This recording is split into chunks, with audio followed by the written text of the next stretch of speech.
continuamos con los videos de parasitología. En este último bloque veremos a los parásitos transmitidos por vectores, que incluye a Plasmodium, o mejor conocido como malaria, trypanosomiasis y leishmaniasis. La malaria es una enfermedad causada por parásitos intracelulares obligados del género Plasmodium. Es conocida como malaria y es la más importante de todas las enfermedades parasitarias.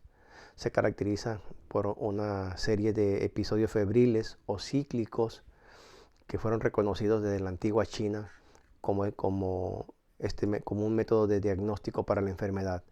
En esta liga les dejo un documental muy interesante de todos los problemas que causa la malaria en el continente africano, que es donde más afecta. Bueno, hay varias especies de Plasmodium, pero de interés para el humano, estas 4 son las más importantes: Falciparum, Vivax, Ovale y Malariae. De hecho, Falciparum y Vivax son las más prevalentes. Por mucho, Plasmodium falciparum es la más común a nivel mundial y la que causa el mayor número de muertes en África. Plasmodium vivax es también mundial, pero es la más común en México y rara vez es mortal, solamente causa infecciones debilitantes recurrentes. La taxonomía, podemos ver que corresponden al filo apicomplexa, así como Toxoplasma, es decir, poseen un complejo apical para infectar las células del hospedero. Les decía que la más común y más importante, vean, se reportan cerca de 400 millones de casos al año en el mundo y hay cerca de 2 millones de muertes por año, lo cual la convierte en una de las principales causas de muerte en los países en vías de desarrollo. Los cuales, ese número de muertes, casi todo, el 85%, ocurre en África, en niños principalmente. En México la incidencia es menor de 1000 casos. En lugares endémicos, muchos de los individuos, a pesar de estar infectados, no presentan síntomas porque ya tienen inmunidad protectora. Sin embargo, sirven como reservorio de la infección y los mosquitos los pueden picar y llevarse el parásito a alguien susceptible. En México, la problemática no es tan grande ya, antes lo era hace algunos años, pero hay algunos focos todavía endémicos, como por ejemplo los que vemos en rojo, y áreas donde todavía aparecen reportes de casos, como las que están en amarillo, incluyendo Sinaloa. La morfología es compleja, al igual que en el caso del Toxoplasma gondii, pero muchos de estos estadios son compartidos porque tienen ciclos de vida parecidos.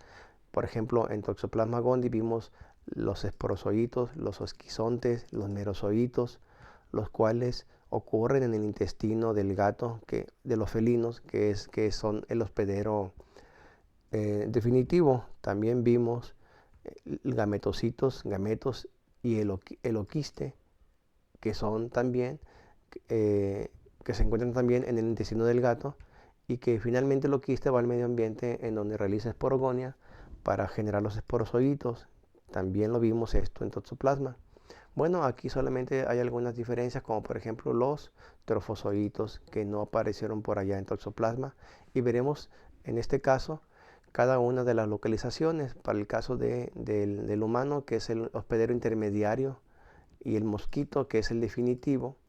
En el intermediario tenemos que los hepatocitos pues son infectados por los esporozoitos y luego se convierten en esquizontes que liberan merozoitos, los cuales infectan glóbulos rojos, ahora estamos en los eritrocitos, para convertirse en esquizontes o bien formar gametocitos. Mientras que en el mosquito, estos gametocitos son la forma infectante para el mosquito, se convertirán en gametos que formarán cigoto, onocineto y el oquiste. Todo esto en el intestino del vector. Finalmente, los oquistes sufrirán esporogonia y se van a liberar esporozoitos que migran a las glándulas salivales del mosquito, convirtiéndose en la fase infectante para el humano. Entonces veamos esto a nivel cíclico. Pues en el mosquito, en la probóscide, están los esporozoitos, los cuales al ser inoculados en el humano van a migrar por el torrente sanguíneo hasta el hígado para infectar hepatocitos. Ahí en los hepatocitos se van a multiplicar por esquizogonia y van a formar un esquizonte, que al romperse van a liberar merozoitos a circulación. Los merozoitos rápidamente van a internalizarse en glóbulos rojos para convertirse primero en una forma de anillo, dado que pierden su complejo apical y también su cubierta, y forman una vacuola en el interior, Esta fase transitoria se convierte rápidamente en un trofozoito, que es la fase del parásito que se alimenta de la hemoglobina. Posteriormente realiza la reproducción asexual por esquizogonia, formando esquizontes que terminan reventando al eritrocito y liberando más merozoitos. Y esto se repite de manera cíclica muchas veces y es la responsable de todos los síntomas clínicos de la enfermedad e incluso de la muerte de los pacientes. Algunos de los merozoitos, por supuesto, deben de salir de este ciclo para infectar nuevos glóbulos rojos y convertirse en gametocitos. Esta es la forma infectante para los mosquitos nuevos que picarán a este individuo. En el mosquito, en su intestino, esos gametocitos, tanto masculino como el femenino, micro y macro, van a madurar a través de un proceso llamado gametogonia. La maduración en el caso del macro es leve y en el caso del micro gametocito a microgameto es profusa, como pueden ver, sufre grandes cambios derivados de varias rondas de replicación y finalmente adquieren una forma flagelar. Cada uno de estos microgametos puede fecundar a un macrogameto para formar un huevo o cigoto, el cual no debe de permanecer en la luz del intestino porque sería arrastrado hacia el exterior. Debe de moverse y se convierte en ocineto. Este ocineto atraviesa la pared intestinal y en la lámina basal se convierte en un oquiste. En este oquiste ocurre la esporogonia y se forma un esporoblasto en cuyo interior se maduran los esporozoitos. Una vez que se rompe el oquiste, estos esporozoitos migran a la probóscis del mosquito vía hemolinfa para continuar el ciclo biológico de la parasitosis. Bueno, recordemos, así como en el caso de Toxoplasma, que hay dos tipos de reproducción en los apincoplexa, la esquizogonia y la esporogonia. Una es asexual y la otra es sexual. La esquizogonia, recuerden que el parásito entra a la célula a través del complejo apical formando una vesícula parasitófora y esto ocurre en el humano en los hepatocitos y en los eritrocitos. En el caso del hígado solamente hay una ronda de multiplicación inicial y en el caso de los eritrocitos es donde ocurre la enfermedad. Este parásito, una vez que ya está internalizado, pues se convierte en un esquizonte y finalmente se liberan merozoitos. En el caso de la sexual, recuerden que los gametocitos son ingeridos por el mosquito y maduran a gametos masculino y femenino, y que el masculino fecunda al femenino para formar un cigoto que se mueve y forma un oquiste en la lámina basal del intestino. Aquí ocurre la esporogonia y se forma el esporoblasto que en su interior genera una gran cantidad de esporozoitos que al romperse, que liberarse, migrarán a la probóscis del mosquito para continuar el ciclo. Bueno, veamos cada uno de estos estadios del parásito, empezando con los esporozoitos. Como pueden ver, es alargado, sin embargo tiene un complejo apical que le permite infectar a los hepatocitos. Están en la saliva del mosquito, recuérdenlo. Y cómo se miran teñidos con hematoxilina y eosina, pues se miran así, alargaditos, y por microscopía electrónica también. Bueno, entonces recuerden que el mosquito los va a inocular y estos van a alcanzar, algunos de ellos, no todos, la inmensa mayoría van a ser eliminados por la respuesta inmunitaria, pero algunos de ellos van a alcanzar al hígado e infectarán hepatocitos, los penetrarán por el complejo apical, formarán la vesícula parasitófora y en su interior van a realizar la esquizogonia, formando esas estructuras cargadas de parásitos llamadas esquizontes, los cuales al reventarse van a liberar los merozoitos a circulación. Vean, con unos pocos esporozoitos que entren, se pueden liberar miles de merozoitos a circulación. Esto ocurre solamente una vez en el hígado. En circulación, los merozoitos son los que van a ser responsables de la enfermedad al infectar y destruir a los glóbulos rojos de manera cíclica. Esta forma del parásito es un poquito más redonda, pero es alargada y tiene el complejo apical, al igual que el interior, lo que le permite invadir a las células. Tiene una gran cubierta de proteínas de adhesión a los eritrocitos que les permite adherirse a ellos en el torrente sanguíneo.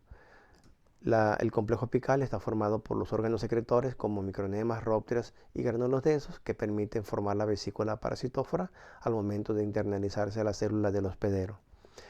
Bueno, aquí tenemos una imagen de hematoxilina y eosina de los merozoitos y En esta imagen presentamos a los trofozoitos. Recuerden que una vez que el parásito, el merozoito, se internaliza, se convierte en una forma de anillo temporal. ¿Por qué? Porque pierde el complejo apical y pierde su cubierta de superficie y genera una vacuola grandota en su interior. Esto le genera el aspecto de anillo. Lo que está en lila es el citoplasma y esto púrpura es el núcleo del parásito y está contenido en el glóbulo rojo. Esta forma de anillo evoluciona rápidamente a trofozoitos. Esos trofozoitos, como por ejemplo el que está acá, van a alimentarse rápido de la hemoglobina para realizar la esquizogonia para formar posteriormente esquizontes. Aquí vemos un eritrocito que tiene un trofozoito en su interior. Esos esquizontes pues son un cúmulo de merozoitos agrupados en el interior del glóbulo rojo. Cuando este se rompe, se van a liberar los merozoitos. Algo muy importante en la infección con malaria es que los ciclos de infección y de lisis están sincronizados. Es decir, todos aquellos merozoitos que fueron liberados de la ruptura de los esquizontes van a infectar de manera sincronizada a los glóbulos rojos. La esquizogonia también ocurre de forma organizada y cuando se liberan y cuando esto se revienta, se liberan a la circulación una gran cantidad de merozoitos que buscarán nódulos rojos para infectarlos de forma sincronizada, volverse a multiplicar por esquizogonia y volver a salir en grupo a circulación. Es una característica muy importante de la infección por Plasmodium. Sin embargo, algunos merozoitos van a infectar a glóbulos rojos no para multiplicarse, sino para producir las formas sexuales futuras llamadas gametocitos. Estos gametocitos, tanto masculinos como los femeninos, se encontrarán en circulación y serán succionados por el siguiente mosquito que se va a infectar. Es la forma infectante para los mosquitos. Así se miran deformados los glóbulos rojos que han sido convertidos en los cuales se han convertido en su interior los merozoitos a gametocitos. Cuando el mosquito chupa la sangre de ese paciente, pues se lleva los gametocitos. Ahí en el intestino se liberan de los glóbulos rojos y van a madurar por gametogonia, ya lo habíamos comentado. El macrogametocito sufre pocos cambios y se convierte en macrogameto. El microgametocito sufre cambios profusos y se convierte en un microgameto de forma flagelar. No es un flagelo, es un microgameto. Cada uno de estos microgametos va a fecundar a un macrogameto para formar el huevo o cigoto. Ese cigoto, bueno, antes que nada recordemos entonces que en el humano están los gametocitos en circulación y van a madurar a microgametocitos y macrogameto en el mosquito.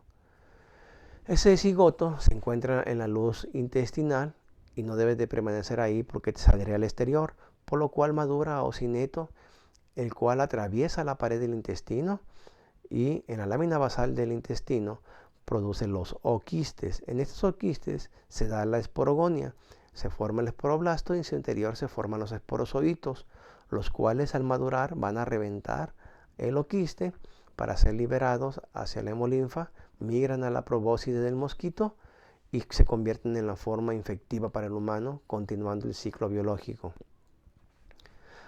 Recordemos entonces los diferentes pasos que tiene el parásito para completar todo su ciclo de vida. Tenemos primero un ciclo pre-eritocítico que ocurre en el hígado y es cuando el mosquito inyecta los esporozoitos. Estos invaden a los hepatocitos y forman los esquizontes y liberan merozoitos. Esto solamente ocurre una vez. Aquí el paciente no manifiesta ninguna sintomatología porque solamente es un ciclo de replicación. Aquí hay algo importante y de mucho interés para la clínica.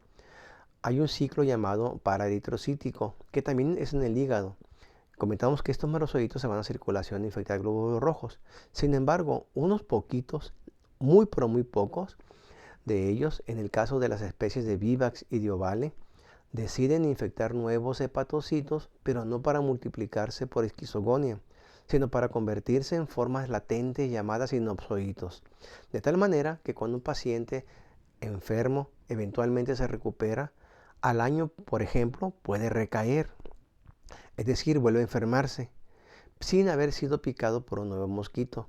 ¿Por qué? Porque los sinopsoitos se reactivaron y ocasionar una recaída de la enfermedad. Diferente es para el caso de las especies de Falciparum y de Malaria que no forman hipnozoitos. En este caso, para ellos, todos los melanozoitos se van a circulación y causan la enfermedad. Si el paciente posteriormente vuelve a enfermarse sin ser picado por un nuevo mosco, se le llama a esto recrudescencia.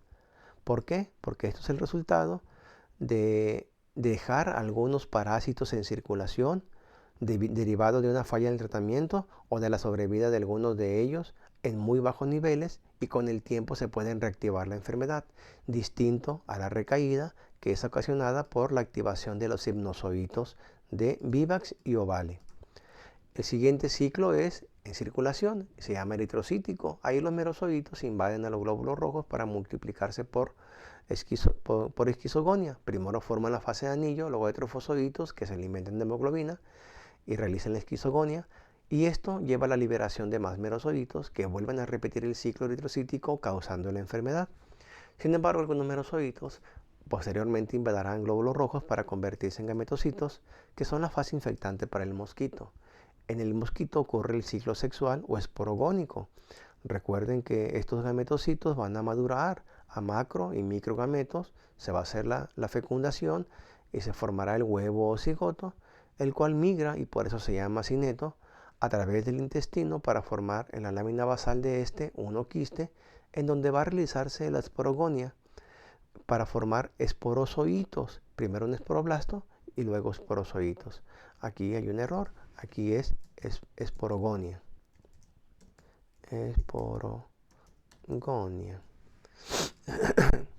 Estos esporozoitos que revientan el oquiste, pues van a liberarse en la hemolinfa para migrar a la probóscide del mosquito y así continuar el ciclo biológico. Bueno, entonces veamos a grandes rasgos el ciclo de vida completo del parásito. Recordemos, el mosquito en sus glándulos salivales tiene los esporozoitos que van a ser inoculados cuando pica a un sujeto. Esos esporozoitos migran al hígado, algunos de ellos alcanzan a los hepatocitos y los infectan, formando esquizontes hepáticos, dado que se multiplican por esquizogonia. Cuando el esquizonte se revienta, libera merozoitos. Casi todos se van a ir a circulación en el caso de Vivax y Ovale, pero algunos cuantos van a infectar nuevos hepatocitos, no para multiplicarse, sino para convertirse en hipnozoitos, que a través de algunos años pueden ocasionar recaídas de la enfermedad. En el caso de las otras especies, la totalidad se va a circulación e infectan glóbulos rojos, en los cuales se convierten en formas de anillo, trofozoitos, se multiplican por esquizogonia, finalmente se revienta el glóbulo rojo liberando más merozoitos, repitiendo el ciclo eritrocítico una y otra vez, siendo esto el responsable de la enfermedad y de toda la sintomatología y signos y patología. Algunos merozoitos eventualmente van a infectar glóbulos rojos para convertirse en gametocitos masculino y femenino, que corresponden a las formas infectivas para el nuevo mosquito que va a llegar. En el intestino del mosquito ocurre la maduración de los gametocitos a gametos, los gametos masculinos y femeninos. Un microgameto masculino fecundará al macrogameto femenino y se llevará a cabo la fecundación formando el cigoto, que se moverá para atravesar el intestino en forma de ocineto, y allá afuera del intestino se formará un oquiste en el cual se realizará la esporogonia para formar esporozoitos que al reventar el oquiste van a migrar a la probóscide del mosquito vía hemalinfa para completar el ciclo biológico. Como ven, la transmisión es a través de un vector, en este caso del género Anopheles.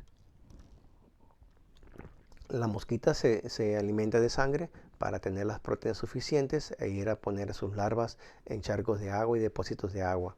Aquí vemos cómo chupa la sangre uno de estos mosquitos anófeles.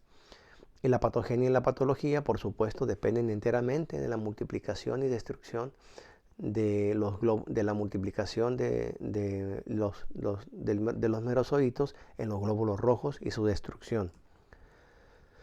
La invasión ocurre de manera muy efectiva en circulación porque los trofozoitos, recuerden, están cubiertos por una superficie de proteínas de adhesión, como por ejemplo la proteína del merozoito de superficie número 1 que reconoce la superficie de los glóbulos rojos y en cuanto la toca se adhiere a este con fuerza.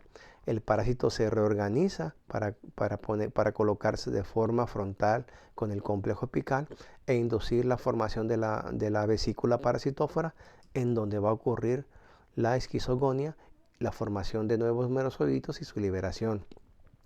Este ciclo también eritrocítico es el responsable de los paroxismos febriles, de la hepatomegalia observada, de la anemia y de la intensa parasitemia que ocurre en Plasmodium falciparum, que puede llevar a la formación de trombos vasculares y que puede matar al individuo por un derrame cerebral o por un infarto cerebral. ¿Por qué es posible esto? Porque los glóbulos rojos infectados con esta especie de parásito presentan en la superficie proteínas de adhesión que los hace adherirse entre ellos mismos, y a esos grupos de eritrocitos también les permite adherirse al endotelio vascular, ocasionando esas trombosis. El cuadro clínico al inicio tiene un periodo de incubación de 2 semanas que ocurre desde la picadura del mosquito hasta que los esporozoitos penetran en los hepatocitos y se multiplican por esquizogonia para liberar merozoitos. Como solamente ocurre una vez en el hígado esto, no hay una sintomatología clásica de este periodo y es asintomático. Pero ya que empieza el ciclo eritrocítico y ocurre la destrucción de glóbulos rojos, es cuando se manifiesta la enfermedad. Que ya mencionamos, que cursa con paroxismos febriles, anemia y hepatoesplenomegalia. Derivado de esto, pues el paciente se pone ictérico. ¿Cómo son los paroxismos febriles típicos? Les decía que son episodios cíclicos que aparecen un día, desaparecen y luego de entre 2 o 3 días vuelven a aparecer y otra vez aparecen, y así sucesivamente. Cada episodio febril consta de lo siguiente. Primero, el paciente se siente mal, luego hay escalofríos, posteriormente viene la hipertermia, luego viene una fase de sudoración y el paciente queda tan cansado que se duerme. ¿Por qué queda muy cansado? Porque durante la hipertermia el paciente tiene dolor de todo el cuerpo, de cabeza, náuseas, hasta puede haber delirio. Después de esto el paciente queda dormido y al despertar ya no tiene nada. Pero después de 2 o 3 días vuelve a ocurrir este pico febril y esto se repite muchas veces hasta que el individuo se cura o muere. ¿Por qué esa fiebre aparece y desaparece? Porque les comentaba que la infección en los glóbulos rojos está sincronizada, es decir, cuando todos los merozoitos fueron liberados a circulación, el sistema inmunológico responde fuertemente a la carga antigénica y eleva la temperatura. Sin embargo, recuerden que los merozoitos rápidamente se van a ocultar, en cosa de horas, se van a ocultar en el interior de los glóbulos rojos, de tal manera que la carga antigénica en circulación disminuye y por lo tanto también disminuye la temperatura. Días después se está gestando en el interior de los glóbulos rojos la maduración de los esquizontes y terminan reventando a los glóbulos rojos para volver a liberar a circulación una gran carga parasitaria que induce de nueva cuenta la formación de un pico febril, el cual irá bajando conforme esos merozoitos vuelven a infectar a un nuevo grupo de eritrocitos para volver a multiplicarse en su interior, y esto se repite varias veces hasta la muerte del paciente o bien hasta su curación. En el caso de Plasmodium falciparum hay complicaciones derivados de su gran poder de virulencia. A estas complicaciones se les llama el paludismo pernicioso o dañino. ¿Qué puede causar estas complicaciones dañinas del paludismo? Pues pueden causar una hiperparasitemia, donde una gran cantidad de glóbulos rojos se encuentren parasitados y se revienten, por supuesto, lo cual lleva a anemia severa, hipertermia, desequilibrio electrolítico, fallo renal, entre otros. Dependiendo de los tejidos que se afecten, pues puede clasificarse el paludismo pernicioso o complicado en cerebral, álgido o de las aguas negras, entre otros. El más importante sin duda es el que ya mencionamos, el paludismo cerebral. ¿Por qué? Porque los glóbulos rojos parasitados presentan adherencia entre sí y a su vez con el endotelio vascular, lo cual ocasiona la formación de trombos que van a finalmente a llevar a una manifestación neurológica como dolor de cabeza intenso, cambios de conducta, contusiones, delirios, espasmos, en fin, todo ese tipo de cosas neurológicas y el paciente finalmente entra en coma y muere. Y todo esto es debido a la formación de trombos cerebrales. De hecho, esta complicación es la que es realmente fatal y es la responsable del 80% de las muertes por malaria en niños. Es importante entonces saber la especie del parásito al momento de hacer el diagnóstico. ¿Cómo podemos identificar las diferentes especies? Pues dependiendo de las características de las formas de anillo, trofosoditos, de los esquizontes y de los gametocitos que se encuentran en circulación. ¿Cómo se miran los parásitos de Plasmodium? Las fases de Plasmodium falciparum. Para empezar, en este caso, no hay un agrandamiento de los glóbulos rojos infectados con los trofosoditos o con los esquizontes. Aquí vemos que las formas de anillo son finas, son delgaditos, con un diamantito que es el núcleo, y puede haber más de uno en una célula. En el caso de los gametocitos vemos que tienen forma de salchicha. En el caso de Plasmodium vivax, las formas de anillo son más toscas, no son tan bien definidas, son grandotas. Y en el caso de los trofosoditos se mueven, y como se mueven un poco, le dieron el nombre de vivax, por supuesto. Los gametocitos no tienen forma tan definida, pero se miran teñidos de forma especial durante el frote sanguíneo. En el caso de ovales, los trofosoditos tienen forma como de cometa o bien ovalados, y de ahí el nombre. Y en el caso de Plasmodium malariae, esos trofosoditos son más o menos cuadradotes, o bien pueden presentar formas de banda que atraviesan el eritrocito. Y en el caso de los esquizontes se dice que tienen forma de flor de margarita. El diagnóstico es por frotis delgado o por un método llamado de la gota gruesa, que se tiñe para ver las formas parasitarias que están presentes en el individuo, y es importante diferenciar la especie porque de ello depende el tratamiento y el pronóstico de la enfermedad. También hay métodos moleculares para la identificación. En este cuadro sinóptico se resumen todas las características de los anillos, trofosoditos, esquizontes y gametocitos de cada una de las especies de Plasmodium. Vemos claramente una forma de banda, la forma de margarita del esquizonte en malaria. En falciparum los anillos en forma anillos finos, los gametocitos en forma de salchicha. En el caso de vivax, esos trofosoditos feos, no bien definidos. En el caso de ovales, ovaladitos con forma de cometa. Bueno, entre otras que ya mencionábamos. El tratamiento de la malaria ha ido cambiando. Principalmente usaba la quinina, luego la cloroquina, con un gran uso a nivel mundial, pero algunas cepas desarrollaron resistencia a este fármaco, y ahora el que se usa más es el artesunato, derivado de la planta Artemisia annua, que es muy bueno para todas las formas de la enfermedad. La prevención es simple, consiste en el uso de mosquiteros, usar repelentes, ropa para protegerse de la picadura del mosquito. Si alguien va a viajar a una zona endémica, tomar fármacos profilácticos. Y por supuesto, dar tratamiento completo a los pacientes infectados para evitar que lleguen mosquitos y transmitan la enfermedad a otros pacientes. Curiosamente, no existe ninguna vacuna contra ningún parásito que sea de aplicación mundial. De hecho, la primera vacuna autorizada para uso humano de un parásito corresponde justamente a la malaria. Sin embargo, su eficacia no es tan buena y por eso no ha tenido un gran éxito. Bueno, hasta aquí sería todo lo de esta clase. Nos vemos en la siguiente. Que tengan buen día.